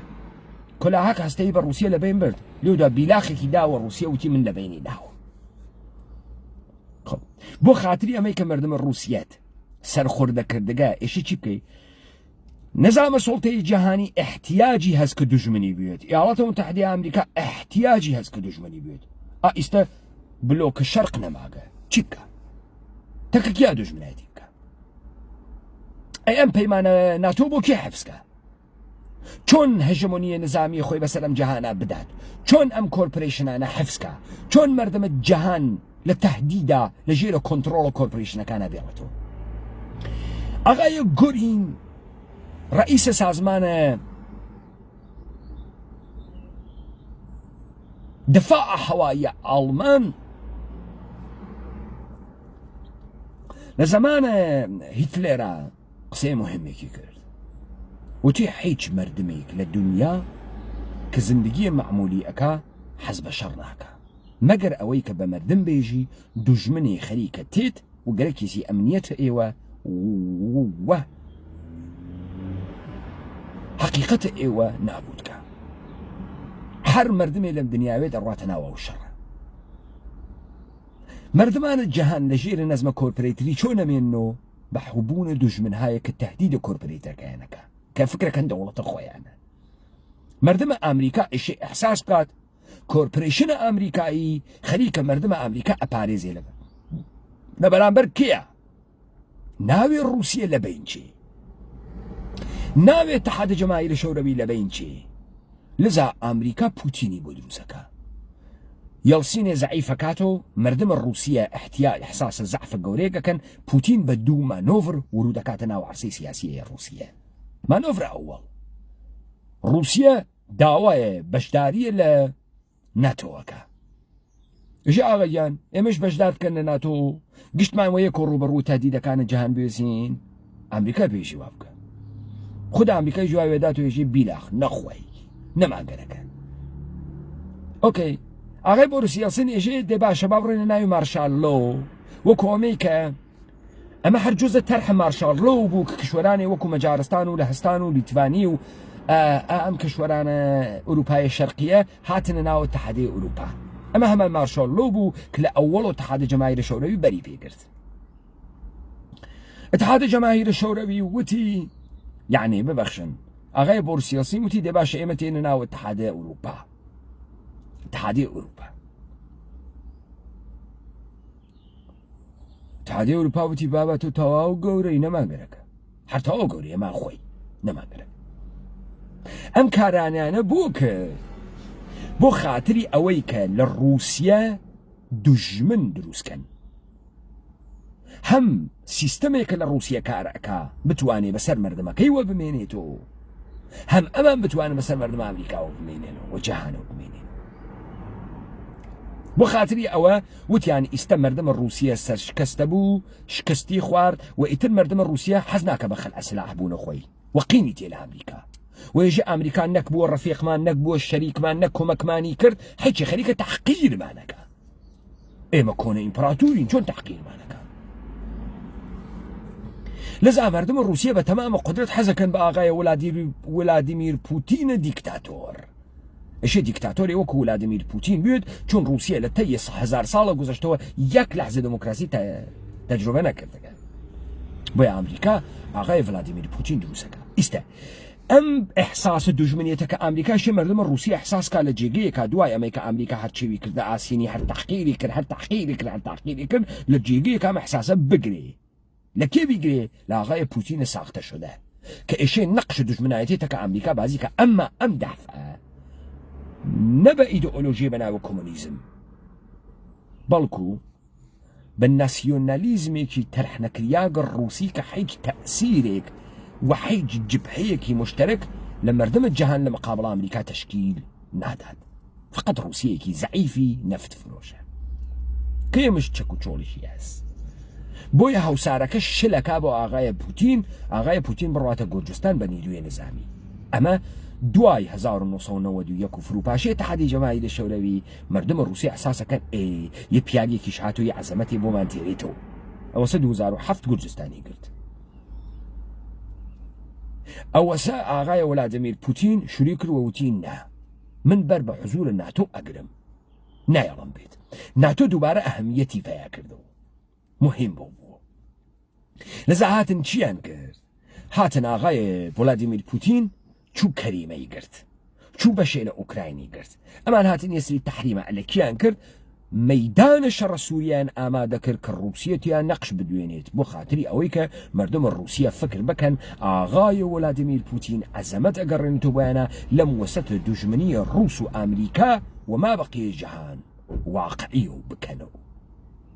لەم وەسەتی شارەزگایە دانەیە عەنتەر لە ڕووسیا بۆ دروزەکەن تحت ناوم بارزاتە بۆ دموکراسی ئالەگات و ئەفەهمی نەقشە ئاغای پوتین بازیکردنە دوژمنیە ئەمریکاس تا ئەمریکا دوژمنی بوێت تا ئەم کۆرپۆریشنانە چ ڕووسیا چ ئێران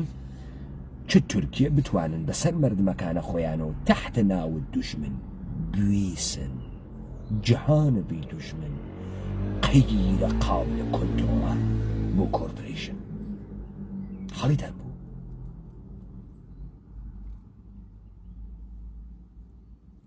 يكسري نقش بالروسية دان كروسيا نشان با قدرتك وإحساسات جريحة دار بوغا مردم الروسية برطرف كاتو لعصلا ساختار كوربريتي روسيا وأمريكا هما هنگن تکه یکتریا و یکتری تقضیه اکن و هدفیش کنترول کردن مردمه چنه لئیوه ام قسانه من کردن درکی اکن ای فهمن بیستدان چنه لئیوه اوی ایوه بیستدان کلابس کمونیزم بو شکست اقتصادی کمونیزم بو أمريكا تكاية روسيا فرقك ولاديمير بوتين لبرامبر روسيا ويسي لبرامبر أمريكا ويسياغا يشي بيوسيت نقش ولاديمير بوتين أو سك بيوسيت ظاهرا بيوسي لسوريا نايلم بشارة سبتخن نايلم بيخن شوار لنا السخو أوات وأروات أيو نقش جيرو روما جيرو كريمة أقرمو أوكراينا أقرمو ها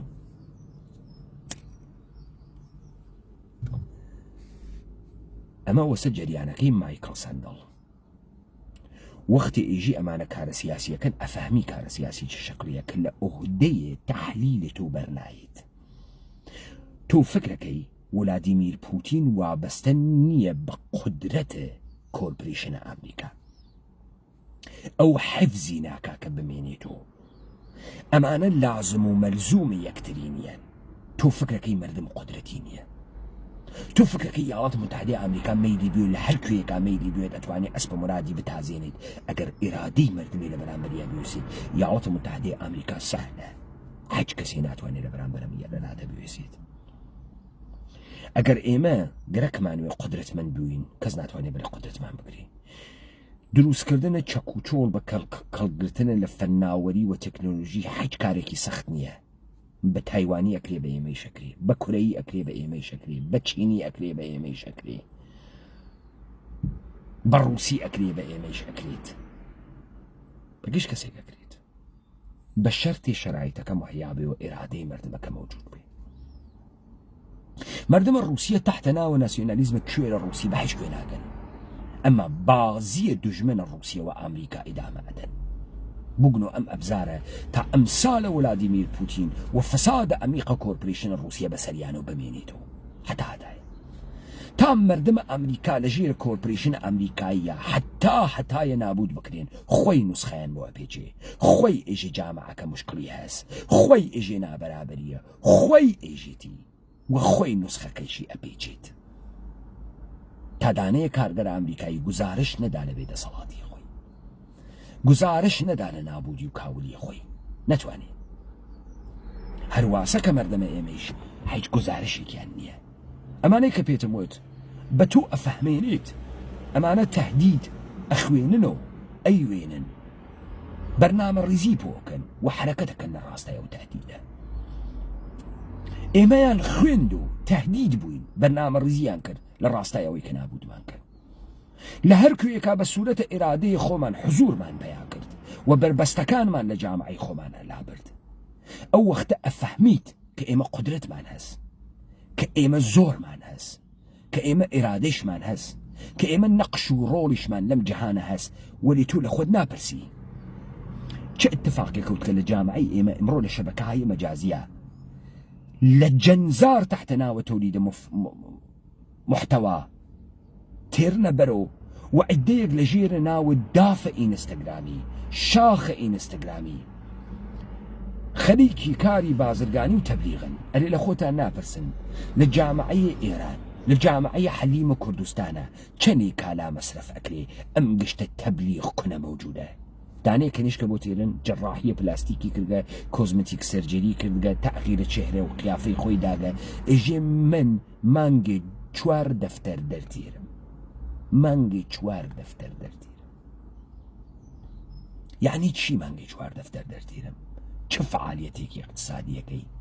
چووگی سینەت ئەمەڵ کردگە، لێوت ئەمەڵ کردگە تیت لەبەر لایڤ و ئەخوێنیت ئەمڕۆ شوم کرد، ئەمڕۆ شوم ناکەم، ئەمڕۆ لە باڵەبانە خۆم فراد دەمە خوارەوە، ئەمڕۆ خۆم ڕوتۆ ئەەکەمەوە، خەڵکینە بەرم بتاشم، خەڵکینە نەی تاشم، وەی قونم چە زلە. تۆ بەم قسانەکە یەکەی فاڵەوەر ئەدۆزیتەوە و پوڵ ئەگری 4 دەفتەر 5 دەفتەر.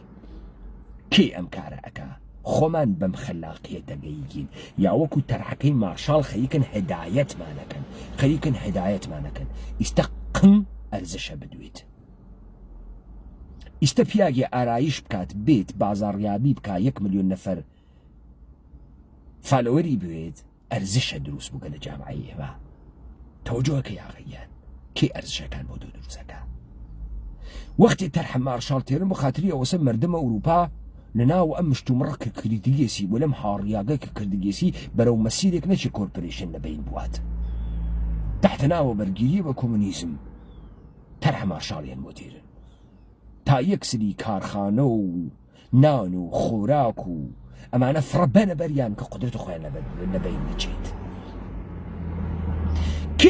کێ خەریکە لە جامعەی ئێمە ئێژێش کێوەهایەکی تریش لە شغڵ سازی هەست، خەلاقیەتە بوێ، قمە بخەرە نەمایش ئەمە خەلاقیەتە پولی پێدەرتێری شغڵە جدید دروست کردە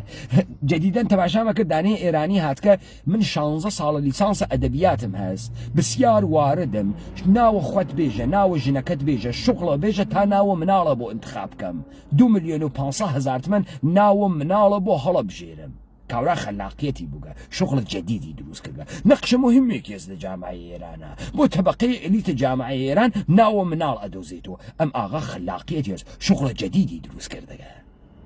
شۆخەڵ کێ ئێوە هەدایەتەکە بەم مەسیرە کێیکە کێ ئەمڕۆ لە سینەمای ئێرانە فیلمە خروجە بۆ دروستەکە بەناوە مەسعودە کیمیایی بەچکە یەهودی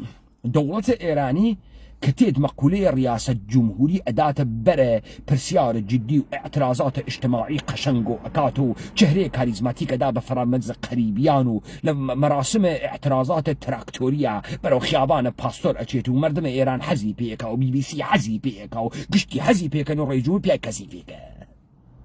هەروە لە خۆیوە کارە خۆیان نییە لە خۆیوە مەسعودە کیمیایی ئەم فیلمە تۆڕە هاتە دروستەکە بچن سینەمای خانەگی ئێران تەماشا بکەن لە ڕەوابەتە گەی لە ڕەوابەتە چ گەیە ژن چ گەیە پیاک تا ئەزدواجە سەفید تا قڕ و ئەتوار تا تەمامە ئەمانە هاتکەسە ناوە لایف ستایڵ جدیدێک کە تێرنی و ئەمە کشوەرە ئیسلامی ئێرانە خود مردم خەریکن ئەم کارەکەن یا بۆیان ئەم کارەکەن کێیکە و بەم کارە چی لە بینەوە من ئیستا تەوزی هەمدا پۆتەنسیەڵە مردمە رووسیە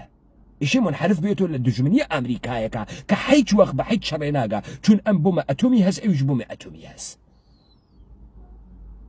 وەلێ لەم وەسەتە کێ لە بینە چێ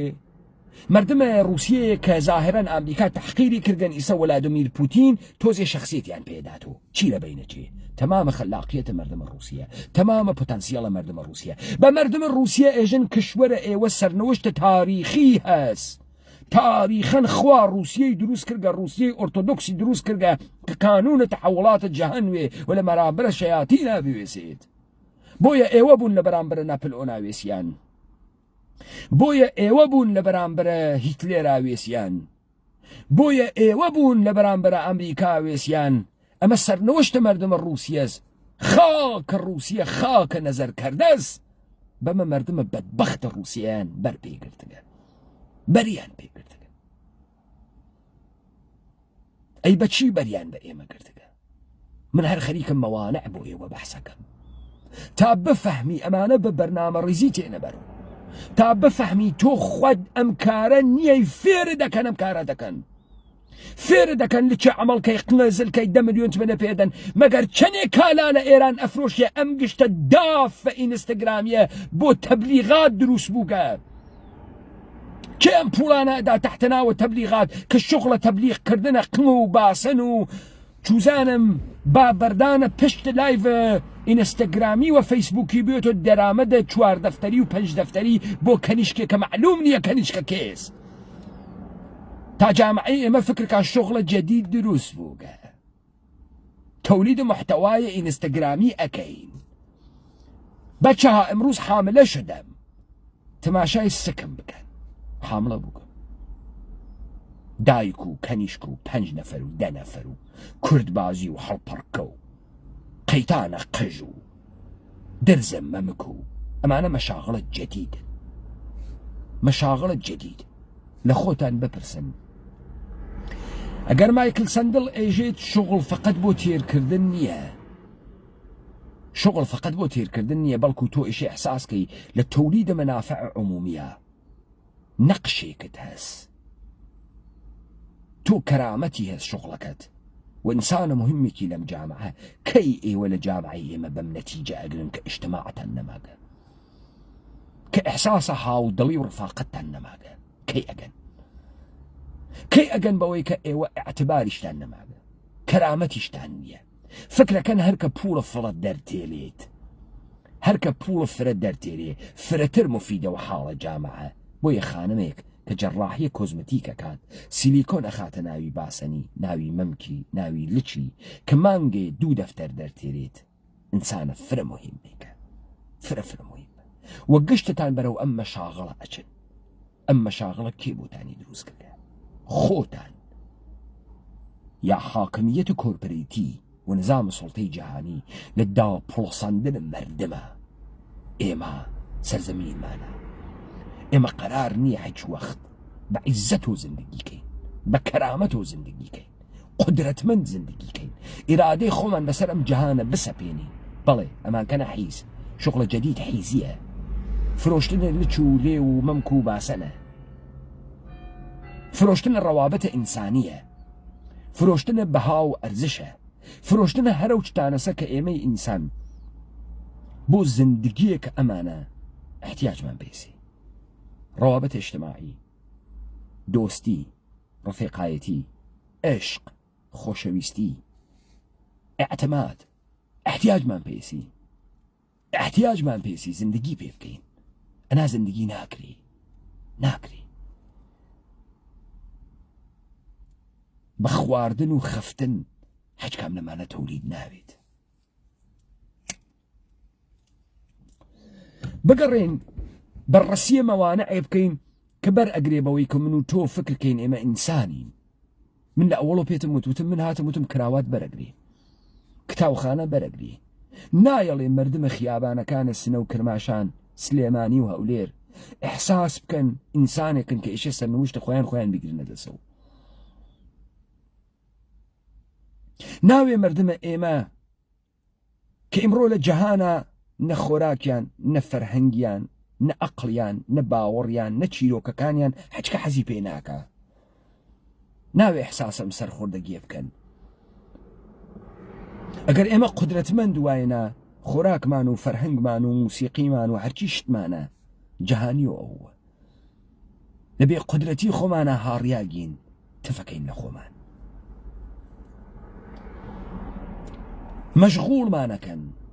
مەشغوڵمانەکەن بە فرە شتێک بربەستەکان وانە کوێ تەماعمانە بربەستەکان فەسادمانە بربەستەکان چین با بەڕەسیان کەین بزانین بربەستەکان چین من لە بەستەرە غەرب بۆ ئێوە هاتم لە ئاخرین اتفاقات و تەحوڵاتە غەرب بۆ ئێوە هاتم تا نگاه ئێوە بگۆڕێت بەم جەهانە ئێمە نەک ئینسانە مۆدێڕن نەبووگین فکر ناکەین کە مردم ئێشێ خۆشەویستی بکا بڕەقسێ گۆرانی بێژێت ڕەفیق کوڕ بگرێت دڵداری بکا ڕەفیق نا ئێمە خەریکی نێژین ئەمانەی کە ئێوە ئەیکەن مەشغوڵتان ئەکەن کارە واقعی نییە ئەمە شکۆینێ لە پشتا ئەمە قدرەتی نێ لە پشتا ئەمە لەزەتی نێ لە پشتا ئەمە لە دڵ و خەلاقیەتی نایەتە دەرەوە ئەمە هیدایەت تۆ ئەکەن ماتەڵن یەکێکی وەکو مایکل سەندل بێدەم قساندانە بۆکە حەدیان نەوێ بوون و مایکل سەندل لە سەتح ئەوە فرەتی هەڵدریاکتان بۆ تێرن قسەتان بۆ ئەکەن ئەمە وەزعی جامعی ئێمەس ئەو بەڵاواوە سەر مەردەمە شەوروی هاوردگیانە وا فکرەکەن ولادیمیر پوتین ئەحیاء ناسیۆنالیزمە ڕووسیان بۆ کاتەوە لە کاتێکا مردمە ڕووسیە سەر کریانن تحقیریان کردن لێو دوات دڵیان خۆشەکەن بە ولادیمیر پوتین و دەوڵەتە ئەمریکای ژێژە ڕووسیە دوژمنمانمە 2000 کولاهەکە شەڕکەرە هەستەیی هەست خۆشە خۆتان بوێت لەم وەسەتە کێ بازی دریاگە تەمامە مردمە جەهان بازی دریاگە من جملە ئێمە بازی دریاگین تۆ فکرەکەی کاورا نانمان پێ ئەدات برنجمان پێ ئەدات ڕۆنمان پێ ئەدات کەرامەتمان ئەوات شخصیەتمان ئەوات ئێرادە و هەستی سەروەریمان ئەوات ئینسان بوونمان ئەوات اجتماع و جامعەمان ئەوات فەرهەنگمان ئەوات مەجال نادا ئێمەش ڕۆشتکەین و ئێمە بەو جێگە حەقیقی و پێگە حەقیقیە بگەین فکرەکەی کۆمەکمانەکات لەباسەکاتە بەرمان نانەکاتە دەممان فکرەکەی کۆمەکمانەکە فکرەکەی سەلکە دۆلارمان پێ ئەدات باوانمانە باوکمانە نەفەقەمانەدا یا خەریکە حیزمانەکە کامیان حیزکە بووین چه اتفاقێکە کەفێ سەرزەمینە ئێمە یەهود بە سەرزەمینە مەوعودە خۆی ئەزانێت داوای سەرزەمینە ئێمەکە قرارە بووین و حیزەکانە بەردەسە یەهود جودۆ کریستیانەتی مەسیحیەت و یەهودیەت بە شاخی ئیسلامیانە بفهمن ئەمە دەرک بکەن ئەم تەحوڵاتە بفهمن ئێمە لە تەعقیبە بربەستەکانە دووبارە بربەستەکانی تر مەترحەکەینە جامعە ئەمە پێژن پابلیک دیبیت پابلیک فلۆسۆفی بفهمن ئاگاه بوون لەکوێی دنیاوی سیاگن کە ئەمە ئاخرین شۆڕشە